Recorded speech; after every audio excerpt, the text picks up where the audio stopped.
mahalaga yung ano natin dito eh. Teach them. Dalangin po natin magkaroon sila ng karunungan at kaalaman upang hindi po sila maligaw ng landas. Tama po. Dalangin po natin yung protection sa kanila ng ating Panginoon Diyos. Kasi po, alam nyo, kung hindi talaga tayo iingatan ng Panginoon, wala po tayo gagawa. Tama po, lalo na sa mga sakit karamdaman. Sa panahon po natin ngayon, di ba? Lalo na pagka nagbabago yung panahon, so kahit yung malalaki, may edad na nagkakaroon din ng karamdaman. Tama po? So kailangan po natin talaga ang protection ng Diyos. Kasi tayo lang, tayo, delikado po tayo. Delikado kaya natin gawin. Kaya kailangan po napakalaga na yung panalangin po natin, ang protection po ng Diyos, ang siyang nagbibigay po sa kanila. Lalo sa mga pagkakas. Ano po?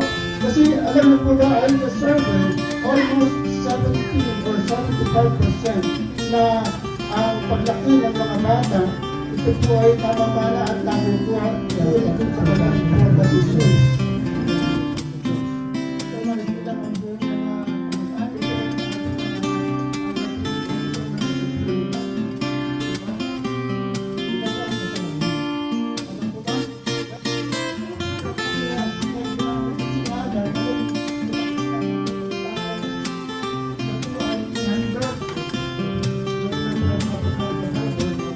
Gagawin ninyo sa tulong ng Panginoon ang lahat na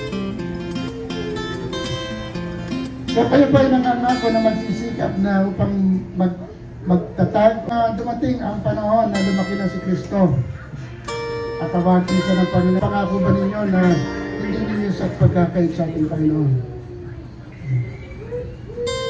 So ito naman po yung ada sa mga napili mga ninong at ninang. So, kayo po ay napili ng mga mag-asawang ito ng mga pangalawang magulang ng kanilang anak ay malapit sa kanilang puso. Ako na po. So, para naman po sa mga ninong at ninang ay pwede po yung ilaihan magiging isang magandang halimbawa para kay Kristo sa kanyang pag-isip, sa salita, at sa tawa. Iunat po natin ang ating mga kamay. Kayo po ang Diyos na nagtatag ng pamilya ayon sa iyong dakilang plano at kalooban. Panginoon, kami po ay dumudulog sa iyo sa iyong harapan ngayon. Sa oras na hinihiling po namin na pagpalaan mo po ang batang ito na si Kristo. Pagpalaan mo po siya at maging mabuti siyang tao, magkaroon siya ng banal na pagkatakot po sa iyo. At sa kanyang paglaki, Panginoon, hinihiling po namin yung pinakamagandang kinabukasan para sa batang ito. Sa pangalan ng Ama at ng Anak at ng Espiritu Santo.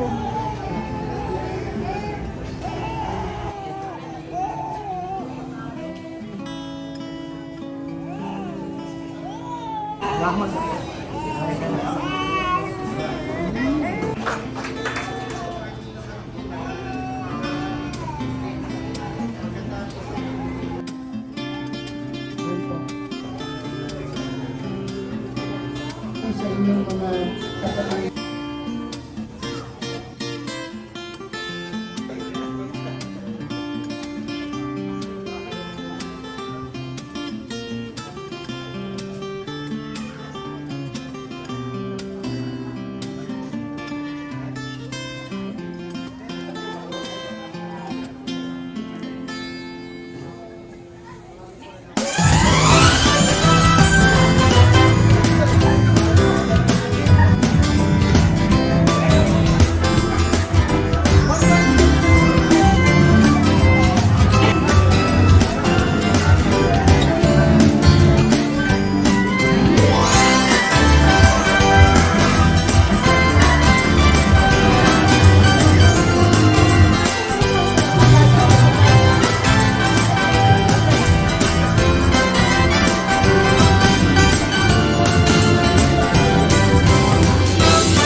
Ayan.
Happy Jellybean! Sabay-sabay! Isang malakas na banner! Happy birthday, Christoph! In 3, 2, 1! Palakpakan naman natin si Napakalalayo ng lugar niyo po. Somewhere from Quezon, Batangas, Cavite, no? Bulacan, from our side. Grabe kayo. Salamat sa papunta. Na mga Pasig, area ng Quezon, salamat. Nakita ko kayo, especially sa mga online natin, sa mga greetings nyo. Salamat, salamat, salamat. Especially sa nahupunta rin pa sa ay, salamat po kasi message ko kay Christoph, nasabi na rin yung pastor at nagkagalpan kanina. Ano na lang ito, parang second George. Naway hindi ako nangangako pero naway maging matapotoo yung pinagas natin sa harap ng Lord niya.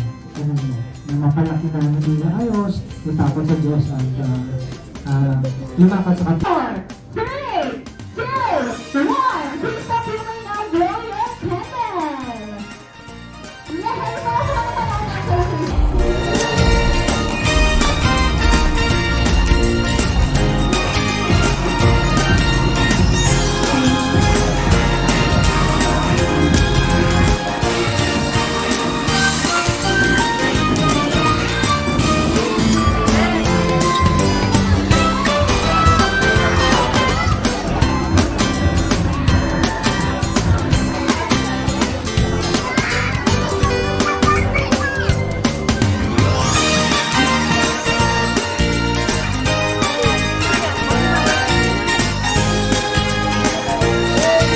Ayun, maraming salamat sa mga nakapunta.